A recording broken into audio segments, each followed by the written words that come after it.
that. Yeah, they just changed that recently. I don't know if you noticed it. All right. I am recording live with Jade Sabansky, and today we're going to be talking about the divided brain, which is Dr. Ian McGilchrist's special work on why our brain is divided yet asymmetrical, and so many other things that we'll try to get into today. Jade is a brain health educator, among a few other things, and she has had some interest in this area. And I've been looking for someone to discuss the divided brain as Ian McGilchrist ideas with me. So finally doing it. Jade, what's up? Tell us about you and yourself and what's up with you, and then we'll dive in. Sweet. Yeah, thanks for the introduction. Like I'm a somatic educator and certified brain health coach, and my training is specified to the integration of the body and the mind. Because one perspective, what they taught me when I was in college was the mind is what the brain does. And somatics looks at that and says the reverse, that the brain is what the mind does, because with things like mindfulness, mindful meditation, somatics, you can actually change your brain. And so it's just a really cool space to be in right now. I love working with people. There's also brain types as there are personality types. And so helping people find out their brain types is very, very rewarding for me too. And thanks for having me on in this introduction, because Okay. my my favorite theory up until this point, well, another theory that I spend most of my time with is Paul MacLean's triune brain. And so it's nice to like conceptually have this divided brain too. So it's almost like the puzzle gets more interesting. It does. It does. Um, Tell us quickly about the triune brain before we get into this other stuff. Oh, just old, middle, new. Mm, So the oldest part of our brain is the reptilian brain. mm, I'm sure you've heard of fight or flight, the mm, amygdala, the automatic stuff that mm. makes the very base level of making you hear. Yeah, yeah. The next level would be the mammalian brain, which is feelings and emotions. And Mm, then the newest layer, the top layer, is where you can find all of the good stuff. And the idea is kind of like the brain filled up as a neural tube. And then once mm, that layer got full, it had to go back on itself and do something else. mm, And then once that got full, it had to go back on itself. And that's why people say your brain doesn't fully develop until you're 25 to 27, mm, because the neural grooves are still forming and there's still an mm. expansion of connections there and things like that. And actually, don't be embarrassed, even if somehow Ian McGilchrist ever watches this. But is it true that you met kind of Ian McGilchrist, but you fell asleep? There were so many different factors at play. It said, Um, "Don't be embarrassed," but there it's were so, okay. there were so many different factors at play that week, but school can get pretty intense for me sometimes. Mm, And there was a very special guest once, a guest speaker that we had. mm, And I mean, anyone who comes across Ian McGilchrist on YouTube or mm. is lucky enough to watch the documentary or whatever can attest to the smooth, relaxing Oh cadence of his yes. voice. And when you take that and you pair it with Mm, extreme exhaustion, um, yeah, yeah. certain results might happen. So he was lecturing at your school when you were in college a couple years ago. So this was actually for my somatic education program. Oh, okay, okay. Yeah, and it was more like, so the director of my program founded humanistic psychology, Mm-hmm.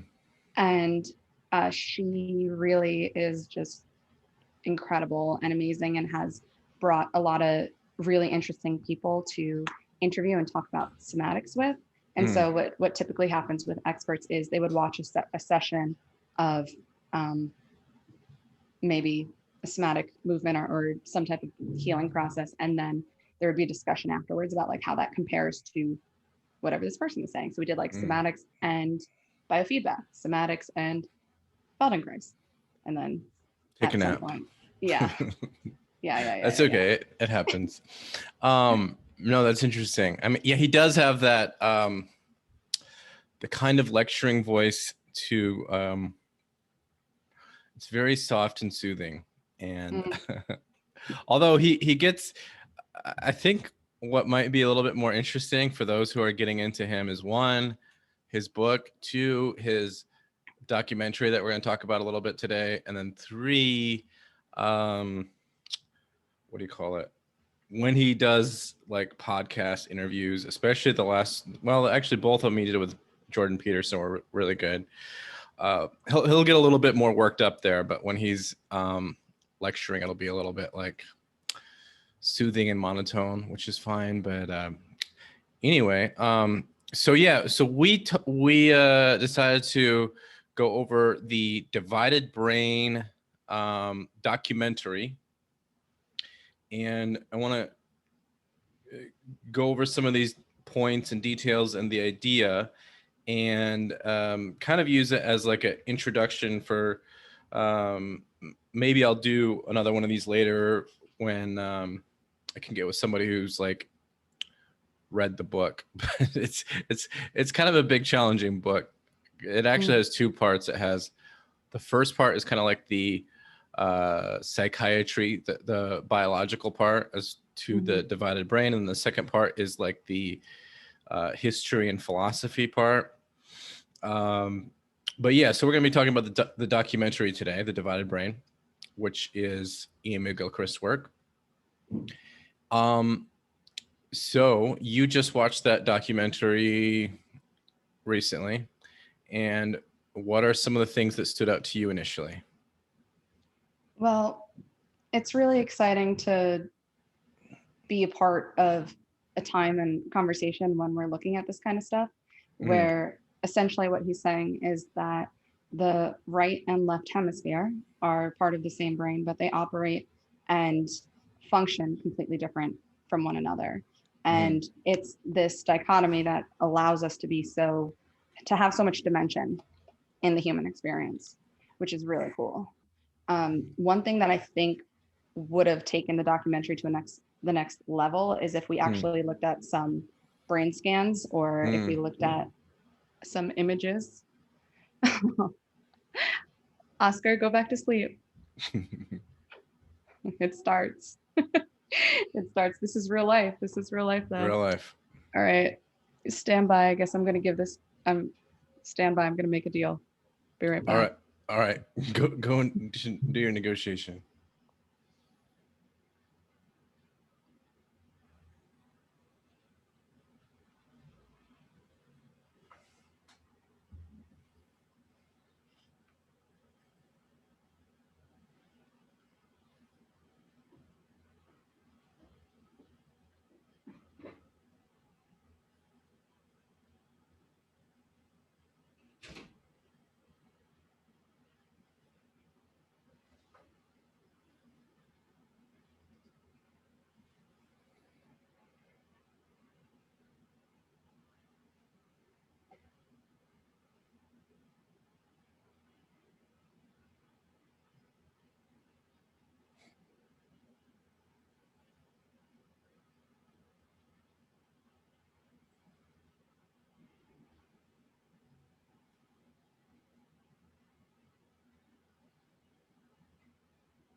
Sorry about that. It's okay. But Is everything all right? but at least now I don't have to give him candy for dinner. Oh, okay. All right, we're good. We're good. So we're just getting into talking about the documentary and what his main Yeah, argument. you were saying that you would have like, hold on one second. You would have liked to see more brain scans and that type of thing, because that's Yeah, your little, wheelhouse. yeah, that's your thing you're into. So Yeah. continue. Okay. Well, it's just super helpful. I Mm, mean, hands and feet are do two mm, separate things for us, and mm, it makes life much easier to have mm, both. And that's kind of how I think about the right and left brain, where the left brain is super, super logical and um, I'm thinking about the straight lines thing. And then the mm. right brain is like, what is the artsy thing? And people sometimes just at a The very wiggly basic, lines. yeah, yeah.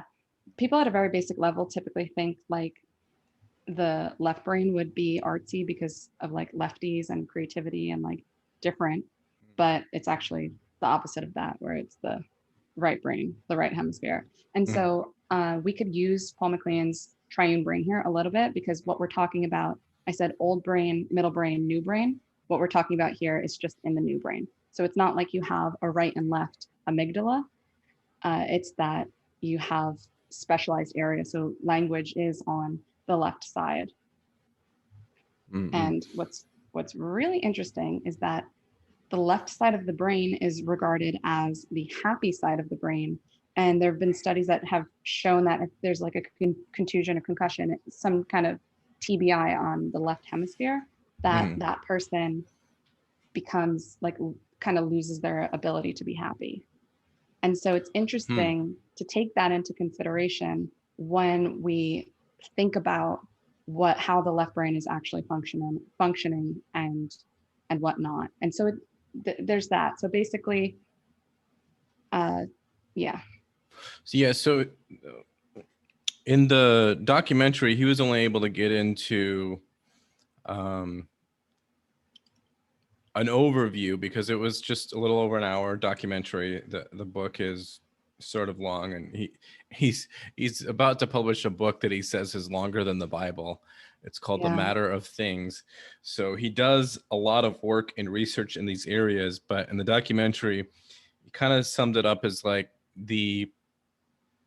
you were saying, the right brain is um, more of what connects to poetry and music and myth. It's like the embodied side of yourself, and then the left brain just kind of has to make sense all that and all that, and has language, and it likes to divide things up into straight lines into what it can manipulate. um, One thing I was saying to you recently as we were sort of preparing for this is how, actually, sort of in another conversation that tied into this, is how that lately I've been on Clubhouse more, and I'll listen to people get into arguments and sometimes I have to like moderate them and that type of thing, which is fine. But it's like they'll be just getting lost in these like abstraction wars or like weird mythology wars or narrative wars, and all of that's fine, but it's just like disembodied in abstraction, which is just so like it's just so disembodied of like like the reality is in our bodies. You can't deny the reality of our suffering, our longing, our striving, our feelings that are in the body. But although I feel like a lot of times people get lost in abstraction intentionally, because those feelings that are embodied, whether you want to call that just somatic, like you talk about, or um, right brain, that stuff is difficult. But if you get into the abstraction world, you kind of avoid that. Although I feel like the abstraction world is useful as long as it stays embodied. You know, like a good artist or a good creative person that is might write stories or produce art or whatever the case. It will be things that like they pull out of their own feelings and then others can connect with. But that's sort of like the right brains trying to attach with each other properly.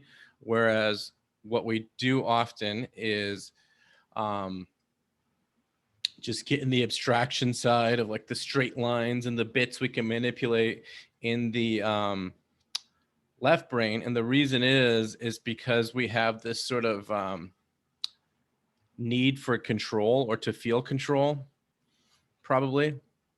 Yeah. But I don't know. What do you think as to why that we're so overly left-brained these days, especially?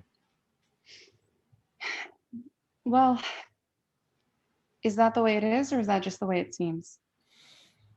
That's an interesting question. But what do you think? Do you think it seems that way? Do you think it is that way, or some of both? Well, I want to bring this back to two structures in the Mm, brain that are in our left hemisphere, mm, and there's Broca's area and mm, Wernicke's area. mm, So Broca's area is for setting it. It helps us express what we want to express in the language that we know. So it's really crucial in the both areas are crucial in languaging, but if Broca's area is damaged, say, mm, then a person has what's called Broca's aphasia, mm, and they maybe are trying to say something like maybe they're thinking, I want to go upstairs to the apartment and lie down right now because mm, I think I should just sleep this off. But all that comes out is room or mm, apartment or like just sparse words. mm, Whereas Wernicke's area is about actually like making sense because mm, people with Wernicke's aphasia, it just sounds like gibberish and it just mm, sounds like Jabberwocky talk. We mm. got the pause for clocks. Oh, Pause for clocks. the So, you have the grandfather clock that goes off. oh yeah, yeah, and it was actually my great grandfather's too, which is really cool. Oh, Fun wow, fact. interesting. Yeah, That's a yeah, fun fact. yeah. So the left hemisphere having language is a supreme advantage Mm, because it's like it's like anything else. Like if you what you know is to an extent in society only as valuable as the degree to which you can explain it. mm, And so mm. while the right hemisphere might be better at like it's just it's communicating in a language that isn't language Right. because things can communicate and emit information Hmm. without without ever like formally going through that because 97% of all communication is nonverbal. Mm. So it's hard for me to answer or it's hard for me to even think about like if the world is truly left brain dominant as it seems like it is, Hmm. or if it's just that that's what we see. True. So like Ian McGilchrist put forth this idea that there's been ups and downs in history when like I think that the first one was like pre-Socratic time. Like he's really into uh what's his name? Heraclitus. And then the second one was shoot, now I forget, sometime in the Greek or Greco-Roman. But then the last one was the Renaissance time period, where basically it's not like we're all about the right hemisphere exactly, but Yeah. it's more that, well, if you go the further back you go in time, at least what he was putting forth was that um, we're more and more right hemisphere dominant as you go back in time.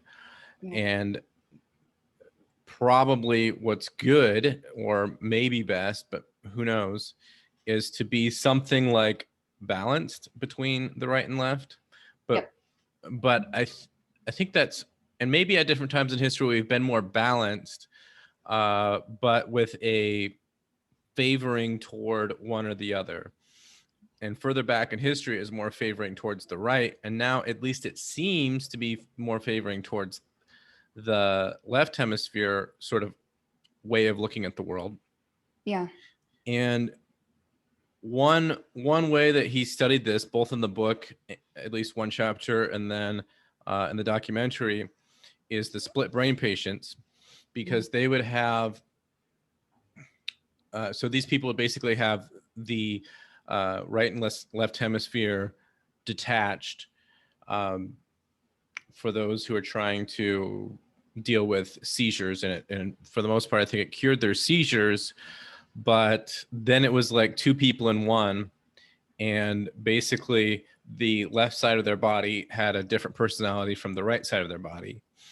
And so they would sit down in front of a puzzle, and then the right hand would try to solve the puzzle, and then after a little bit the left hand would push the right hand out of the way and solve the puzzle quickly. Or they would be trying to pick out an outfit to wear for the day, and then the right hand and left hand would kind of get in a fight over what to wear for the day. So probably the best thing to do is not so much like let's be all right brain or let's be all left brain, but to try to bring those into like a harmony, or like a balance, a yin yang, something like that. But what do you think? Yes, I agree. And I think that one of the themes is this idea of separation versus no separation. And I want to ask you, what do you think the importance of that is? And also explain what I mean. So, right, because it seems like, and I'm just kind of going off the top of my head here, but it seems like if we're not very integrated, I'll say, then it's, and you can see this is why that, like, people, even if they're 40, 50 years old, you know, regardless of their age, sometimes young adults, sometimes older adults, they will seem very disembodied, and they will seem very like one personality, but then like a repressed personality will come out of control, almost similar to like you know, what Jung would talk about as shadow, or even most psychiatrists or psychologists would talk about as like out of control repression, that type of thing. So when we're separated, that type of thing happens. It's like you've got like a prisoner within that always wants to come out, and then will sometimes uncontrollably, or will manipulate the leader of the or the master of the prison, as it might seem. But the right thing to do is to have both sides of yourself integrated into one. So rather than separate, have them unified. And we were talking about this a little bit preparing for this, and I think you used a different word, and then I said it's almost like a dance, only because there's a give and a take, and sometimes one might lead more than the other, and sometimes the other might lead more than the other.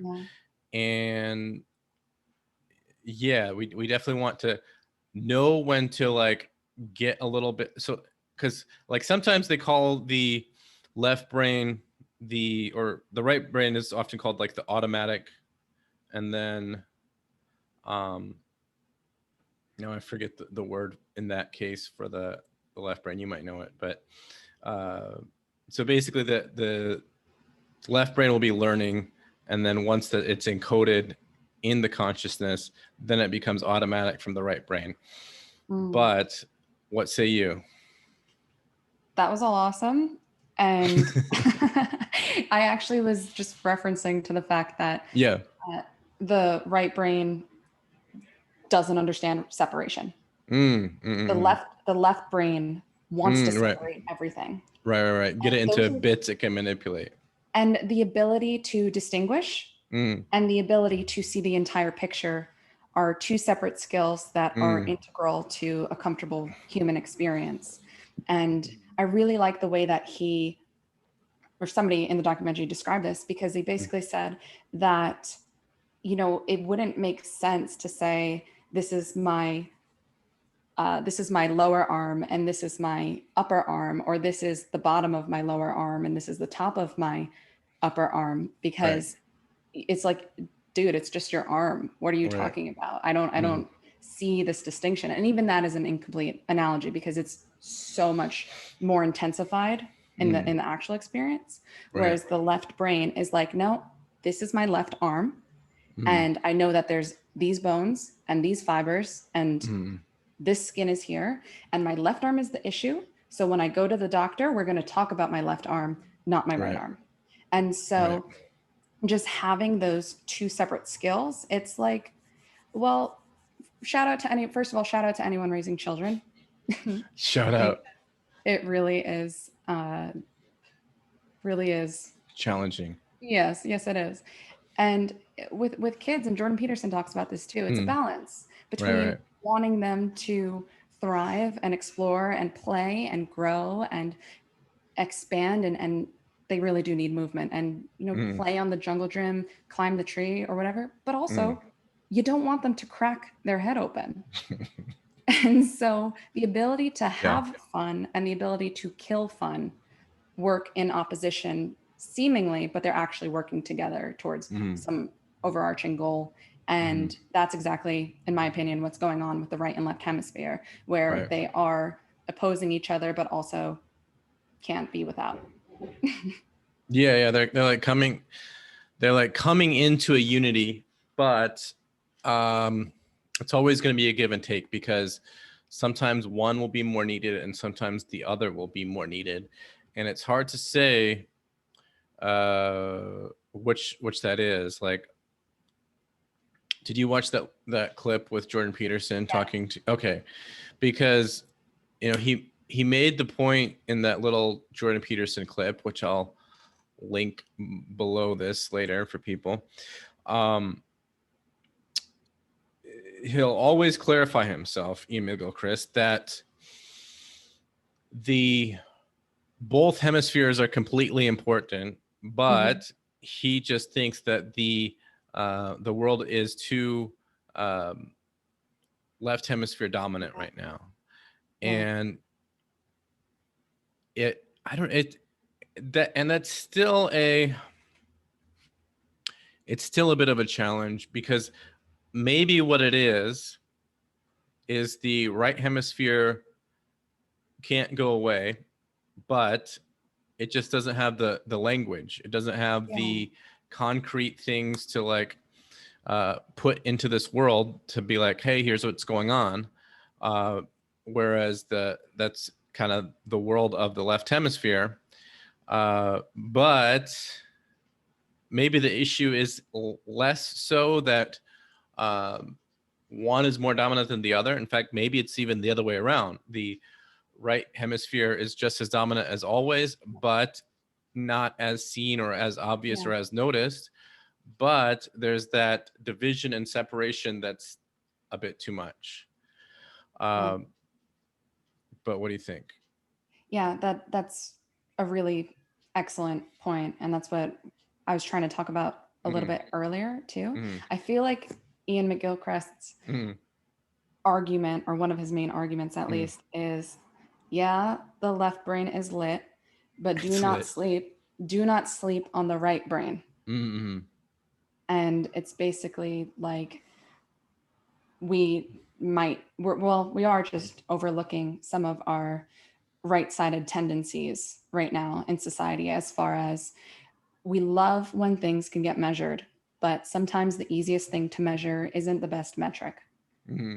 Yeah. And what an easy example of this, obviously, is when it comes to weight and dieting and everything else. Think about how Mm, BMI is so much more important than weight. But even aside from that, like, mm, you could be a healthy weight, you could be underweight and have no, not be nourishing your body at all. And Right. So yeah, even beyond that is like body fat percentage, and then yeah, so many other percentages. So it's hard to pin these things down. And same yeah, thing on the brain. But yeah, go ahead. yeah, exactly. And so I feel like he spends a lot of time talking about how the right brain, Mm, like, gives the stuff that makes you feel like you get the point. mm, Because without all of that feeling stuff mm, and the emotional side of things, mm, things can feel completely empty. Like if you're trying to date someone and they check off all of the boxes that mm. you want, but there's just not that, as people say, spark there. You just don't. Chemistry, Yeah. If you just don't feel that connection, the magic. I feel like that's all coming from the right brain, but in more than just your dating sphere and Mm. more than just your weight. I think in every aspect of your life, where it's actually the thing that makes us feel human. That's an interesting one because hmm, I feel like what's happening in things like this, like trying to have a connection with somebody, we might have, especially younger adults or less experienced anyway, we might have some misguided, like, oh my God, this person is like checks ABC boxes, or they are, this or that. Um, and so they might give a person too much of like puppy love, or even too much like ill-advised chemistry. Maybe unconsciously it reminds them of their mother, or the opposite of their mother, Mm. or their father or something. So it is this feeling stuff, but it's more like um, it's when there's a connection, and sometimes it's the right connection and sometimes it's not. It's just like when we are working in our sort of like straight line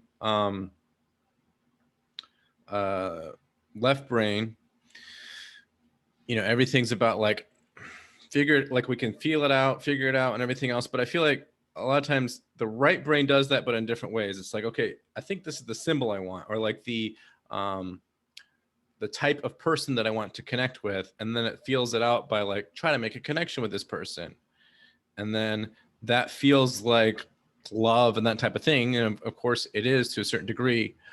Um, but I don't know. It all this also makes me think of another interesting phenomenon. Maybe I'll do a podcast separately on this guy. But have you seen the illusionist, or maybe he's a mentalist, Darren Brown? No, I have not. Oh, I should have mentioned that to you when you were asking for Netflix recommendations. But he has a couple really good Netflix specials. But the main one I think is called The Push. And what that's about basically is regular people. And it's like phase one, they figure out who are, regular, like day to day, just normal ish people, but they're impressionable. And then they put them through this, like, I don't know if you'd call it a simulation or it's like all real world stuff, but it's like they think they're at this like real fundraiser thing, and then um, some basically throughout the whole thing they do like little things and little things and little things to make the person like do what's a little bit more questionable, a little bit more questionable, a little bit more questionable, but then they do it like somehow like for the greater good, like, oh, we need to cover up that this person just died because we don't want to ruin this evening that would otherwise raise a lot of money for charity. Mm. So let's like hide this body or something. And they did this with like 10 or 20 people. It's not just like one sucker. But Mm. by the end of it, somehow they talked this person into um, pushing a person off a building. So Whoa. it's like, yeah, within one day, a person will go from uh, like, I'm just a regular person gonna go like to this charity event, and then they kill a person. Wow. And that's almost like sort of the dark side of how that there can be that misconnection between realities of like the embodied feeling reality connecting to the um, right brain trying to make sense of the world, Mm, connected to the left brain that's going to put it in straight lines and stories, and mm, then put your individual self within that those realities of the also social cultural reality. And mhm, so you can do it in a um, good way, which would be like an artist connecting to the world, or you can do it in a bad way, which means that you could get manipulated by the culture and the and it's even connecting with your like right brain value structure, which is, you know, like let's do this thing for the good of whatever mankind or something. So yeah, it seems like there's almost like a dark side to it if things aren't connected properly. yeah, But what do you think? yeah. I think what you're touching on is the importance of integration. Right, right, right. And I spent a long portion of my career saying that if you're not consistent, Mm, you're not anything. But mm, if you're not integrated, how could you be consistent? So it mm, almost takes it takes one of my beliefs a level even deeper, because integration is the most important thing. I mean, imagine if you mm, think about gas and brakes in your car, mm, learning to drive. mm. You need to integrate both of those functions, not just slam the brakes every time at a Yeah, stop sign. And right. maybe I'm thinking a little stick shift heavy right now, but Mm. Oh, because you're learning to drive a stick shift right now. yeah, Yeah, with that third pedal and all that other stuff. yeah, the clutch and Right. everything. The Yeah. clutch and all those things. Yeah. So I think what we're really kind of Mm, talking about right now, and the mm. documentary talks about, Right, is right. there's this thing that's happening. Mm, Integration would be beneficial. mm. It's important to talk about integration because things seem really left hemisphere dominant right now. Right. And we're letting a lot of things go by the wayside. And we should actually be taking the left hemisphere with a grain of salt. Mm. Yeah, and I mean the other way that I look at what you said and what I just said before that is in that conclusion to the book that I know I gave you a little too much homework. You just like were able to look over it, but he talked that like was saying before we recorded, um, he published this book a little over 10 years ago, and then he was talking about in the conclusion to the book, and this is just sort of a paraphrase, but how that if we became too like focused on our technology and focused on connecting through technology rather than through nature and human nature and like real interpersonal connected relationships and those type of things, what the world would look like. And I think that's really important because some of us, depending on the age and how much you're paying attention, you may or may not remember what the world was like 10 years ago, but it has become sort of this weird zombie land, how that he described it, which is kind of this like disembodied, detached from our bodies and our unconscious and our right hemisphere, and which makes us very like that Darren Brown example. Um, that also happens just the way that like Jaron Lanier, who's like this technology philosopher, helped invent AI and some, I mean, not AI, VR, virtual reality, and some other things. But he talks about how marketing isn't marketing or advertising anymore. It's behavior modification companies. So now things like Google and Facebook Yeah. and big tech, they're not just saying like, here's some great ideas of like what to do with your money and stuff. They manipulate you to do that. Yeah. So that's sort of the disadvantage of a society that becomes overly right-brained and detached, unintegrated, is we're manipulatable by whatever wants to manipulate us if it knows how to. And these big tech companies have hired all the psychologists and all the done all the research, the behaviorists and everything else to figure out how to give us the little, dopamine teases and the incentive rewards and everything else to get us addicted to our screens and everything else. And that's the world we're living in. And it is kind of a zombie world. Mm.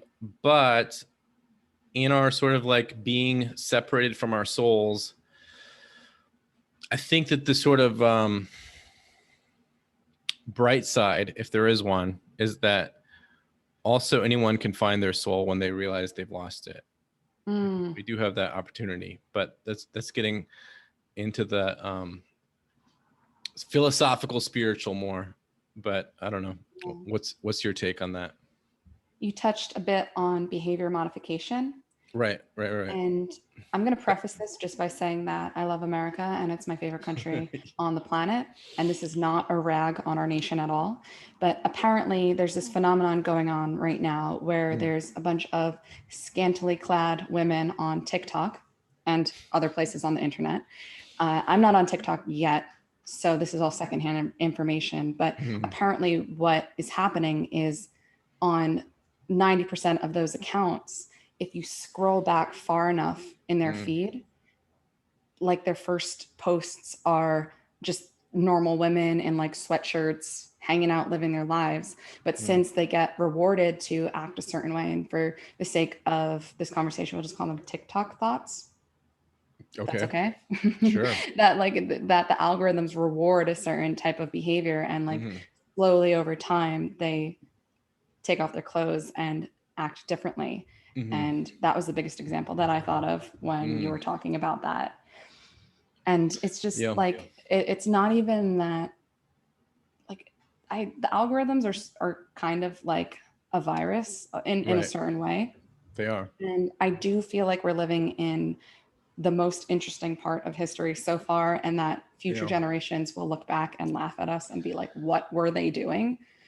Hopefully. Which I think about that all the time.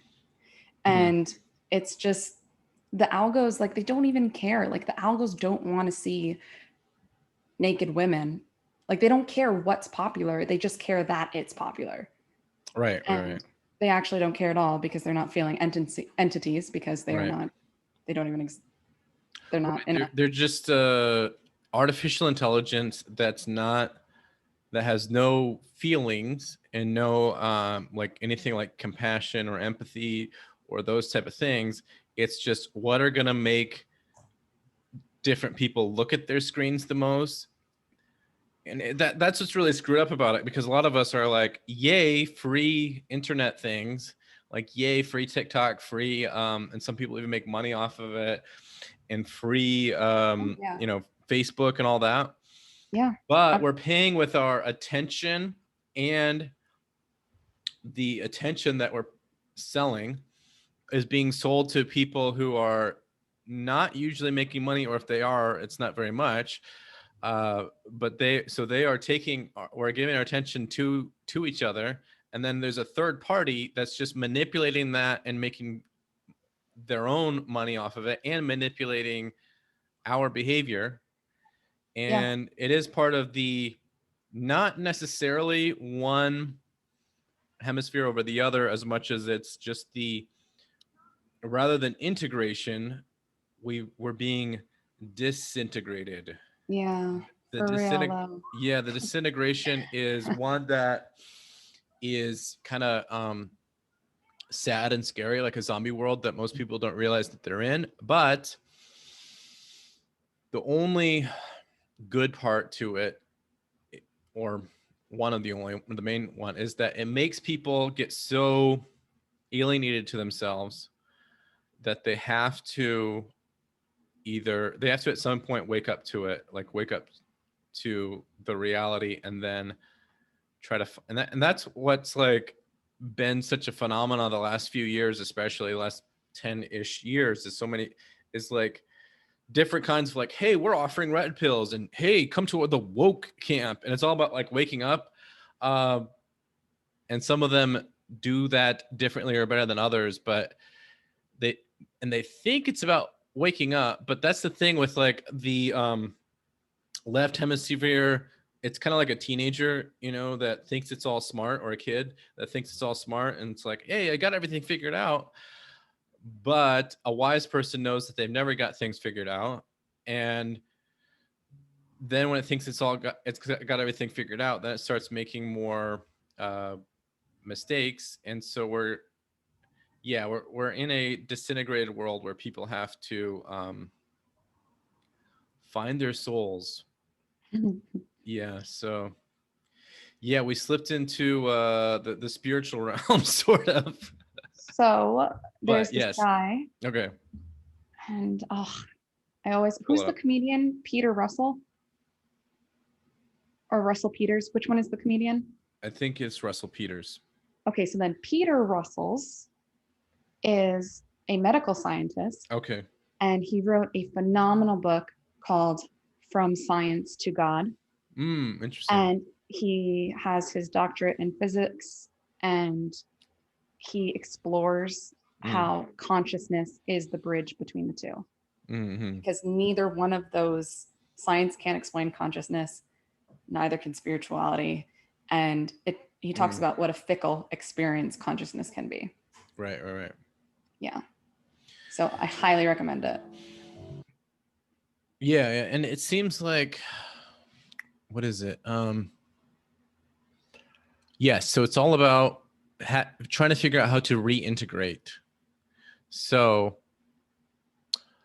like towards the end of the documentary, they were talking about different cultures that are more in tune with their right hemisphere, or maybe integrated, like certain Native Americans, the Iroquois, and some other Native American tribes, or native to the Western Hemisphere at least. And Ian McGilchrist was walking with one towards the end of the documentary in nature, and he's just talking about how, like, we are this mountain, we are this river, or whatever. And so they look at it all as like one thing. And so maybe that's being more integrated, but we definitely do need to have both too, to where like, although, that's like that has this advantage and disadvantage. Like some people in those, what's the word, archaic cultures would be so sure that like sometimes somebody would get sick, and it would be like because of their spirit animal, something happened, or some things like that. And they're not being irrational. They just have different presuppositions. So there may be advantages and disadvantages to that right hemisphere dominance, but maybe the integration of the both is then something like being artist. But what's the most brain healthy way to reintegrate? You're muted or something. I was muted. Thank you so much. Yeah. Okay. So what's the most brain healthy way to reintegrate? The best thing you could do for yourself is fall in love with your brain, because once you start to appreciate it and get to know the different structures and the different uses and the different things that both help and hurt your brain, it just puts you in a way better position to achieve any goal that you have for yourself. Mm-hmm. So the first step would be like actually cultivating an interest. And there's going to be different things for every person that draw them to neuroscience. So for me, it was the dream world, but for somebody else, it might be, how can I articulate myself better? Or how can I not be tired at 3 p.m. in the afternoon? Or, you know what, I really love my life. How can I live super long? Or, hey, I really hate my life. How do I get out of this pain? So mindfulness is one of the biggest things that a person can do. And the easiest way to be mindful is to just think about each of your five senses and then try and have special moments where you pick out five things, 5 to 7 things of Mhm. whatever that sense is that you're focusing on. But more than that, always creating, this is one of my biggest pet peeve catchphrases right now, but Mm. creating space. Yeah. But it's true Mm. that if you create space in your day for the question, are you sure? Hmm. Are you sure? It's going to invite and evoke thoughts that you maybe wouldn't have had. And so if you're, especially when critical things come up, if you see something on the news that makes you uncomfortable, uh, Mm. you can say, are you sure? And then you can investigate and see where it's really coming from. Or if Mm. somebody says something to you, and whether you like it or dislike it or have no opinion about it, it's extraordinarily powerful to know why. Mm. Because sometimes it's not going to be an answer that you know with words. Mm. Sometimes it's just going to be something that you know and you don't have the languaging for why that is so, and that doesn't make it wrong at all. So that's the best way Yeah. to integrate. Well, I mean, the real answer is the best way to integrate is somatics. And It's your bias, and but that is my bias because that is my profession, but hmm. it's the truest thing.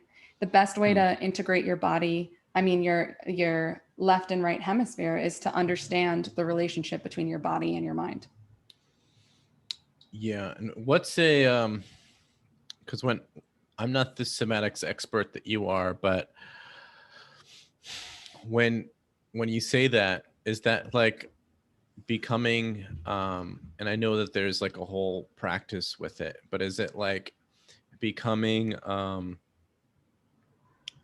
integrating the the feelings that maybe you normally take for granted and integrating those with what your body's actually doing and what your life actually is? Or tell us a bit about that. Yes, and an easier way to think about it is Mm. developing an understanding and appreciation for your individual first person experience and your ability Mm. to have a first person experience. Because if you go to a Mm. doctor, if you go to it, and this is where I think in 50 years we'll get there. I think that Mm. I think that in the future, Mm. the first and third person experiences will be widely accepted as equal or Mm. cooperative ways of looking at the problem. So think Mm. about an example of going to the doctor. Okay. You're going to the doctor with some issue Mm. that you feel.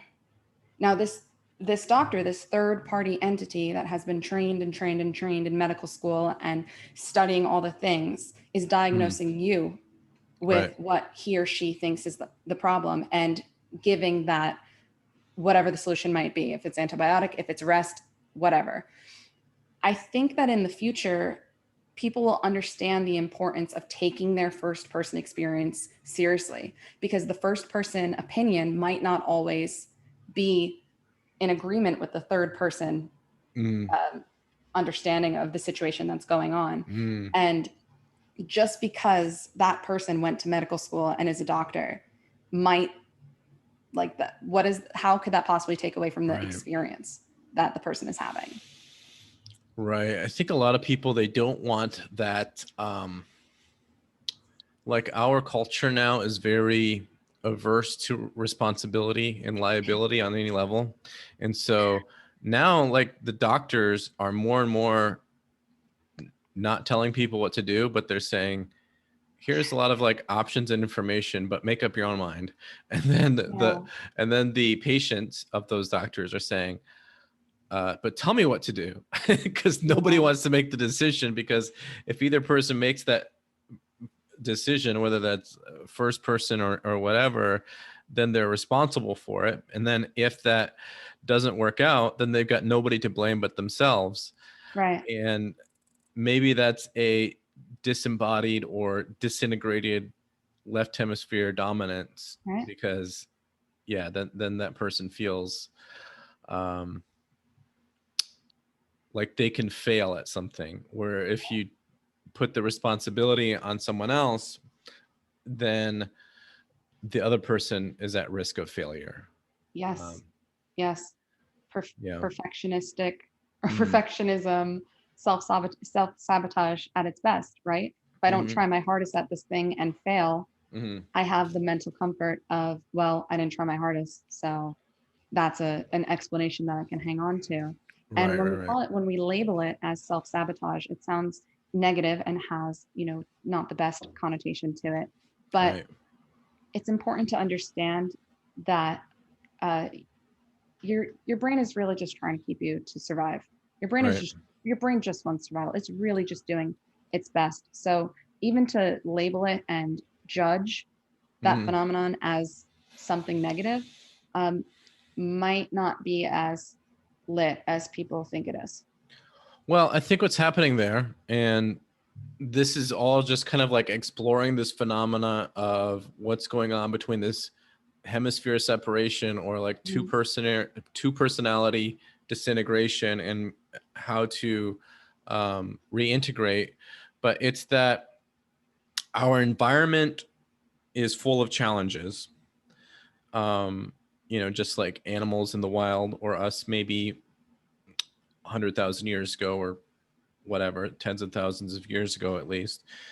Um, and so what can be a threat? Well, a threat might be, and what should we be afraid of? We're always trying to figure that out.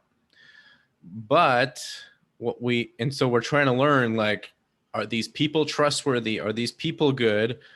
Because we're mostly in a social psychological environment, especially more and more as the world gets more modern. We're less dependent on, like, can we grow a potato or can we catch a rabbit, and more about, like, can this person uh, not rip me off and not, like, take all my money and those kind of things. But the the big weird dichotomy is, like, building up, like, ideally you should be building up bravery and self-trust Mhm. and courage and that kind of thing. But to do that, you have to fail and then, like, go through your failure and get better at the things you failed at. But most people don't want to do that. They want to look at themselves as a victim, perhaps. And maybe this is like the disintegrated left hemisphere focus. But if you look at yourself as a victim and everybody else as predators, then what you don't have to do is go through failure so much, and you don't have to look at yourself as a problem, which I think is kind of like what I'm getting at, is that people don't want to admit that there's, like, make a conscious sort of left hemisphere admission that they themselves are the problem. Because if you yourself are the problem, there's no escaping that. You can't escape yourself. It's like not a lion or tiger in the bushes. It's like you are the lion or the tiger devouring yourself. And that you're the thing that you have to run from, but you can't because you're always there. But that's the immature disintegrated view, where the mature reintegrated view is, yes, I'm a monster, yes, I'm a tiger, yes, I can Mhm. devour, but I can do so in a um, mature way to be strong and courageous and brave and devour the right things, and devour myself when I'm doing the wrong thing, or be destructive where it needs to be destructive, or be powerful where it needs to be powerful. Like, a lot of this culture is all about, like, all this, like, power stuff of, like, who has power and who doesn't. And even Ian McGilchrist talked about that in that Jordan Peterson clip. It's like this left hemisphere dominant world wants all this equality, which is Mhm. impossible because nothing in nature is equal other than maybe uh, it's all the same thing, but there's no equality in nature. But this, like, right hemisphere dominant world wants us to be like, let's make everything equal. There's no equality in nature. It's just this wiggly, integraty thing. And if we're a part of that, then we are a powerful force that can bring about amazing creation, which is a huge responsibility that people are often afraid of, or can bring about amazing destruction, which is another huge responsibility. So yeah, I think people are just afraid of the responsibility of their own power that comes with being integrated and knowing themselves. But Yeah. what do you Yeah. think? Yeah. Left brain wants Mm, equality and measured things out. right, Right. right, Right. right. Yeah, Cool. yeah. Cool. I heard you say right brain, but I Oh, don't know what you actually said. sometimes those get confusing, honestly. Yeah. I, Yeah. Yeah. I Of course. think I Of course. think that's one of my little whatever pet peeves or something like that is I feel like by now we need to have a more agreed upon, less confusing terminology, Mm, because for these hemispheres, especially when they are across, depending on like if I'm looking at you kind of like it seems like we are, then your right hemisphere is going to be on my left side, and then yeah. they also switch in the body, left hemisphere means Yeah. right-handed, so it's Yeah. like all these crisscrosses. So I wish there was a like agreed upon term. Like maybe that's another thing to like strive for in the next 50 years is an Yeah. agreed upon term for these hemispheres. But yes, the I might have said right, but the left hemisphere wants everything measured and equal and manipulatable. Um, when maybe sometimes that might be a good thing, but definitely not always, and probably more often we need to accept things for the way they are rather than try to um, manipulate them into these like controllable bits that we can't really do. And so it's like a strange like cat and mouse game that leads to all the insanity that we deal with in the world. But anyway, what were you saying? Yeah, yeah. Decussation is one of the coolest things that our brain does, which Mm, is where the right hemisphere controls the left side of your body mm, and mm, vice versa. mm. And I think that that is just super fun. Super fun. Yeah, because it happens at a certain point in Mm, your brain. So if there's a lesion, like a physical lesion, like where it is in your brain matters, and it will tell the doctor if the stroke or TBI, whatever TBI it was, happened in which hemisphere, and it just helps you find clues. Because like if you lose a function of a part of your hand or like a certain side of your body and the other side is fine, it will help you figure out where it is. yeah, they've come a long way in mapping out the brain. Like I Mm-hmm. heard, at least almost every modern person that they've been able to test has the same exact circuit in their brain for recognizing Bill Clinton, and then another one not far from it for Homer Simpson. Like we put like these common things onto like very specific circuits within the brain. That's And reassuring. well, yeah, well, and what it shows, I think it's like how that there's a collective unconscious, which is that which we're born with in our instincts and like our innate value structure that has evolved over a million plus years. And then there's our collective consciousness, which also gets mapped into our brain, but like the newer parts of the brain. Um, but yeah, so how do we reintegrate? So we have to save the world now. Well, somatics really is the answer, and I'm probably never Okay. going to say anything aside from that, but it is a little bit of a cop out because Mm, somatics is the integration of mm, your body mm, and mm, mind in the sense of the physical lump of brain that's actually in your head. mm, And so once we can up the understanding between the two different ways that these things, we'll call them, mm, orient themselves within the world, the better right. off that we're going to be, Mm, because we do need to find home in this first person experience, and a lot of people aren't. A lot of people are very either don't know how to set a goal mm, or are not truly in touch with their goals and taking actions all the time that would move them towards that. mm.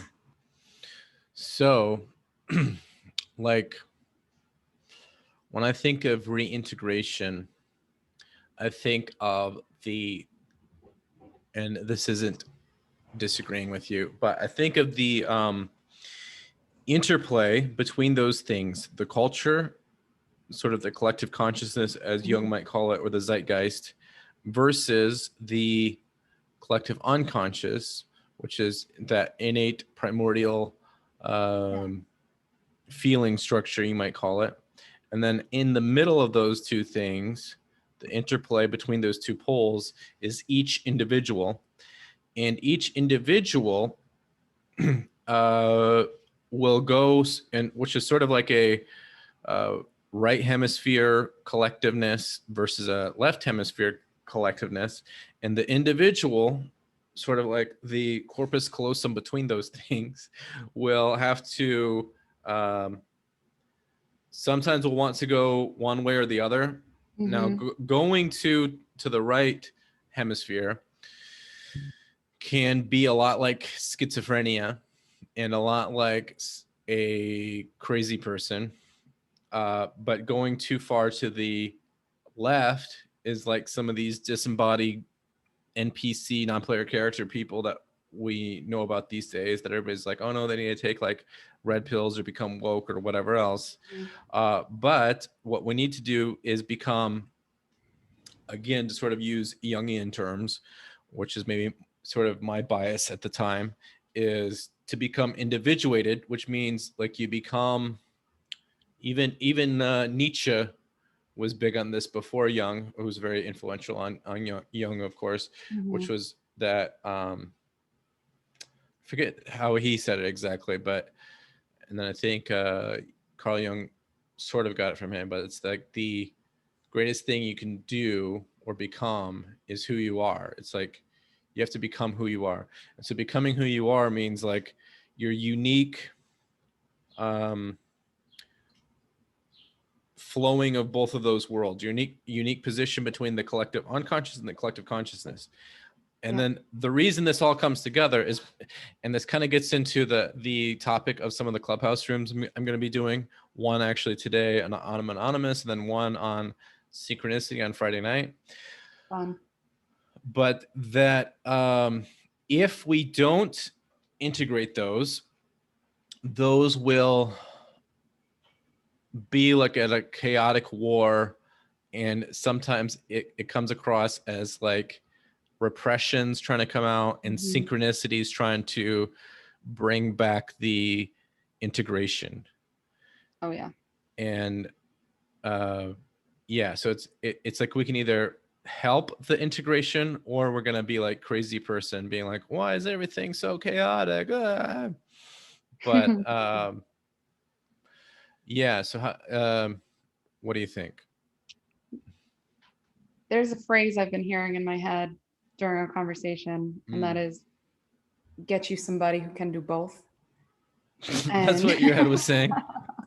and And you know, you put, when you put that in air quotes, was that you quoting the voice inside your head? that was actually me quoting, I think his name is Ray Suramund, or Okay, whoever okay, sings it in the okay, Black Beatles song. okay. Yeah, and Good to know. it's really like that's the truest thing. That's where the magic lies, in Right. your ability to do both of things that are seemingly opposite, and that's just in Hmm. anywhere, Hmm. in any aspect. And Jordan Peterson talks about this too, right? Hmm. Like you're not Right. virtuous if you're a bunny rabbit. Right. All right. The harmless person is actually the most dangerous, or it can be. They can seem harmless, but because they want to seem all like, I'm so innocent, those ones are often the ones that become serial killers, or they'll like road rage and cause all kinds of problems and all kinds of things. Whereas a person who um, might seem like a monster, if they can direct their monstrousness towards a noble end, and or even an artistic or creative end, then that's something like an integrated person. And I know a lot of this is interpretive off of this phenomena of like the conscious, unconscious, or right brain, left brain. But it is the big conundrum of how to become more embodied and how to become more integrated or individuated or whole. And yeah, like I said, if we don't actively try to do so, then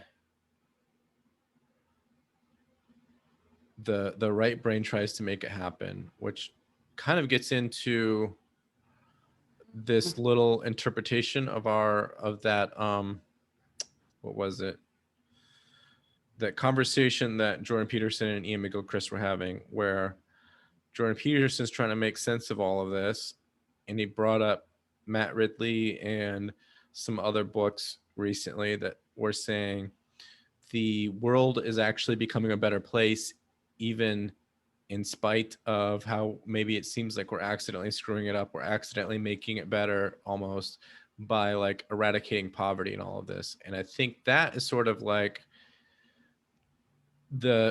it seems right, it seems left hemisphere dominant, but it may be something like, and this might be a little bit bordering on mysticism, or not necessarily mysticism, but just like the weirdness of how our brains work, which almost seems miraculous, is Right. that we are trying to just like be all materialistic, but in the process we're actually doing like benevolent things by making the world a super better place, even when that's not exactly our goal. And it might be our selfishness brings about something like a more like altruistic, like wholesome, integrated world. But it's tough to judge right now because we're kind of in a transition point. But what do you think? Universe is constantly expanding, right? It's expanding, and it's becoming more whole. It's becoming more of what it is. Yeah. And yeah. Because I mean, like if we were just too right brain, we might be very happy in some ways and very maybe have lots of art, which there's nothing wrong with that, but we may not have made the important advances that we did in the last couple hundred years at least. So yeah, I think that the integration is happening. It's just that we're in the middle of that process. And we talked a little bit about that last night, whether you want to call it the Ken Wilber transition, I think, from orange to teal, or the getting really mystical, going from Piscean to Aquarian age. But like I was saying too before we were recording, I don't think it's like that mystical. It's just that we've been thinking about it and talking about it for a long time, how that we're going from like a tension of opposites period of time that we've been in for 1,000 to 2,000 ish years, to where we're going to like a unity of opposites sort of a culture and world. But yeah, what do you think? Sounds like, and yeah. That brings us to the end of our time together. Okay. So it has been so wonderful to talk to you. Thank you so much for having me. And the conversation will continue. Let me conclude that differently then. So Jade, I think we're just about out of time. So is there anything else that you can tell us? And I do apologize for both of us, and that we got through this recording, but we had some distractions, and we made it through. And we'll definitely publish this with some edits, but we'll probably also do another one in the future on this subject, or one very close to it.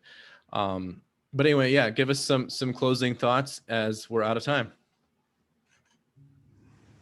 Just stick with it, keep learning, keep growing, and find the area of neuroscience that appeals to you, because I 100% guarantee there's something in there for everyone.